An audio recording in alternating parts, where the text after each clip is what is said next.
आप सभी का ध्रुवा स्टाइल यूट्यूब चैनल पर स्वागत है।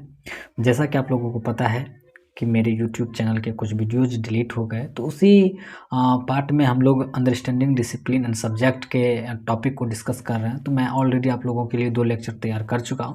ये थर्ड लेक्चर है, तो आप ये थर्ड लेक्चर को देख सकते हैं और समझ सकते हैं। और बीएड फर्स्ट ईयर के जितने भी नोट्स हैं या जितने भी सब्जेक्ट टॉपिक है वो ऑलरेडी आप लोगों को प्लेलिस्ट में मिल जाएगा, तो आप वहाँ से देख सकते हैं। अगर आप मेरे टेलीग्राम चैनल से जुड़ना चाहते हैं और बहुत सारे पीडीएफ को पढ़ना चाहते हैं, वहाँ बहुत सारे हिंदी इंग्लिश हर मीडियम में पीडीएफ अवेलेबल है, तो वहाँ आप जाके ज्वाइन कर लें। टेलीग्राम लिंक फर्स्ट ईयर के स्टूडेंट है तो फर्स्ट ईयर में जाके ज्वाइन करें। अगर सेकंड ईयर के स्टूडेंट है तो सेकंड ईयर के भी क्लास स्टार्ट हो गई है, तो आप सेकंड ईयर में भी जाके ज्वाइन कर सकते हैं। तो इस तरह से हम आप लोगों के लिए बहुत अच्छा प्लेटफॉर्म है, जो कि अगर जो बीएड के प्रिपरेशन कर रहे हैं तो इस तरह से आप लोगों के लिए ये बीएड स्पेशल चैनल बना गया है।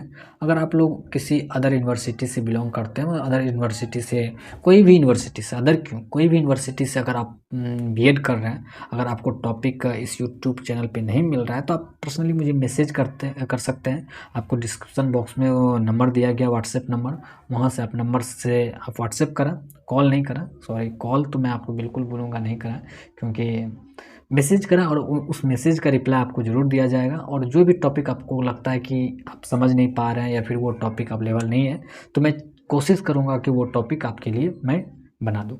तो चलिए आज का जो टॉपिक है उसके बारे में डिस्कस करते हैं। तो आज का टॉपिक है third topic, emergence of school subject and discipline from philosophy के बारे में थोड़ा समझाया गया। तो आज फिलॉसफी हम लोग समझेंगे, किस तरह से हमारे देश की फिलॉसफी, अगर हम लोग अपने देश के दर्शन को समझने और पढ़ने का कोशिश करेंगे तो सभी दर्शनों में से हमारा जो दर्शन है, हमारे देश का दर्शन जो है वो सबसे पुराना और प्राचीन है।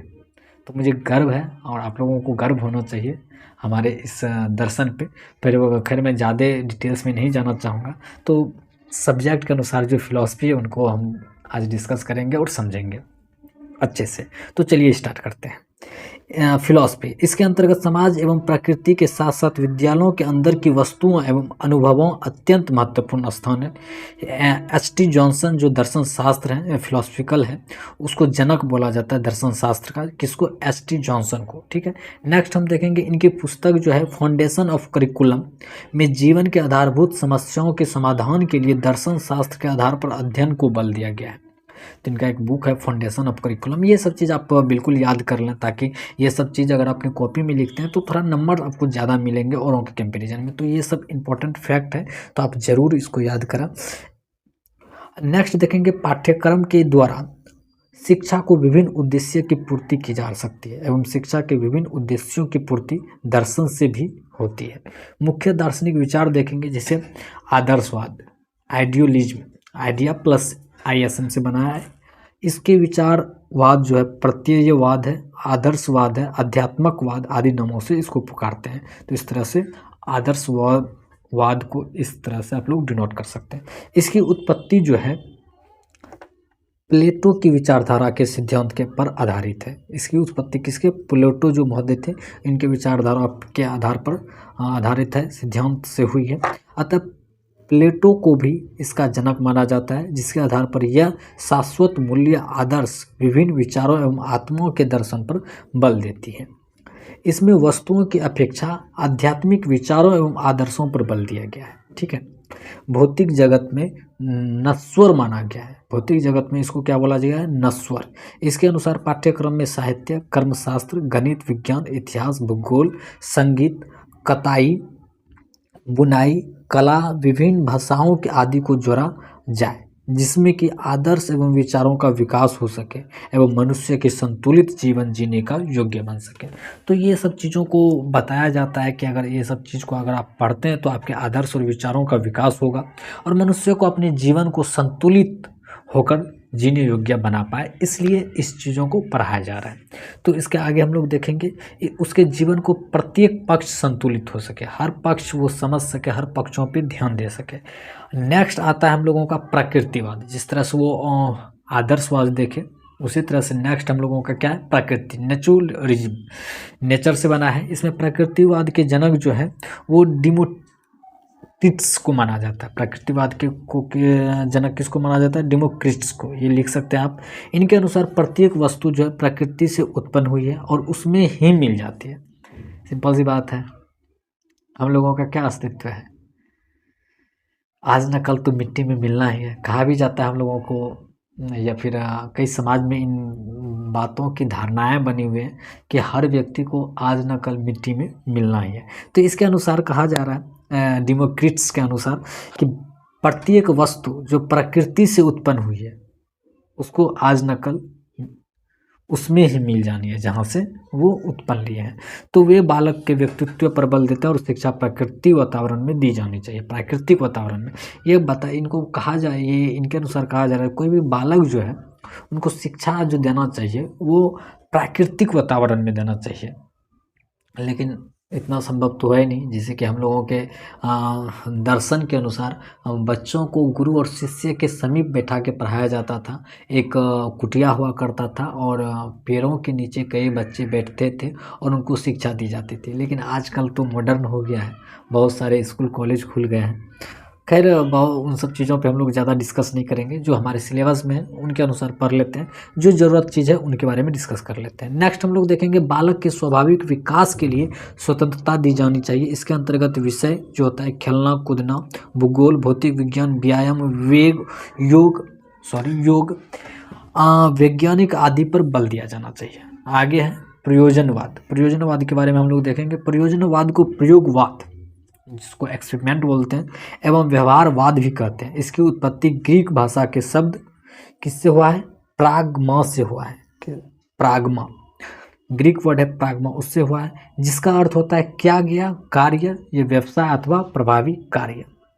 नेक्स्ट देखेंगे, इसके जनक जो है वो चार्ल्स सैंडर्स पियर्स है। इसके जनक कौन है? Charles Sanders piers.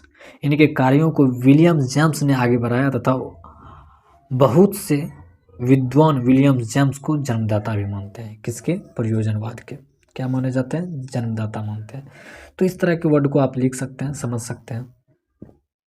इसके अंतर्गत जो है भाषा, कताई, बुनाई, सामाजिक क्रियाएं, कला, गणित, सामूहिक क्रियाएं, पाठ्य सहगामी क्रियाएं, व्यावसायिक, वैज्ञानिक विषय आदि पर बल दिया जाता है। वे मानते थे कि पाठ्यक्रम का आधार बालकों की अभिरुचि, कलात्मक तथा हस्तांतरण एवं प्राप्त करना है, जिसमें बालक भविष्य के लिए तैयार हो सके एवं स्वयं करके कुछ सीख सके। नेक्स्ट है मेरा अस्तित्ववाद। क्या है? एग्जिस्ट जो होता है वो अस्तित्ववाद। अस्तित्ववाद के जनक जो है वो प्रवर्तक सोरेन कियरगार्ड को माना जाता है। इसका जन्म जो है 5 मई 1813 में कोपेनहेगन के डेनमार्क में हुआ था। कहाँ हुआ था? कोपेनहेगन के डेनमार्क में। इस व्यक्ति के अस्तित्व को प्रमुखता दी जाती है। इस व्यक्ति के अस्तित्व को प्रमुखता दी जाती है। इसके अंतर्गत शिक्षा बाल केंद्रित होनी चाहिए। इसमें पाठ्यक्रम का चयन बालकों की शिक्षा दर्शन हेतु स्वतंत्रता के चुनाव पर बल देता है। इसमें मानवीय विधियों का प्रयोग किया जाता है जो बालक आवश्यकताओं, योग्यताओं, जीवन की विभिन्न समस्याओं को हल के आधार पर एवं विभिन्न परिस्थितियों के आधार पर चयन करने पर बल देता है। नेक्स्ट देखेंगे हम लोग यथार्थवाद, रियलिज्म। रियलिज्म के इसके जनक अरस्तु है। ये बहुत इंपॉर्टेंट फैक्ट है। रियलिज्म के जनक जो है वो अरस्तु है। ठीक है।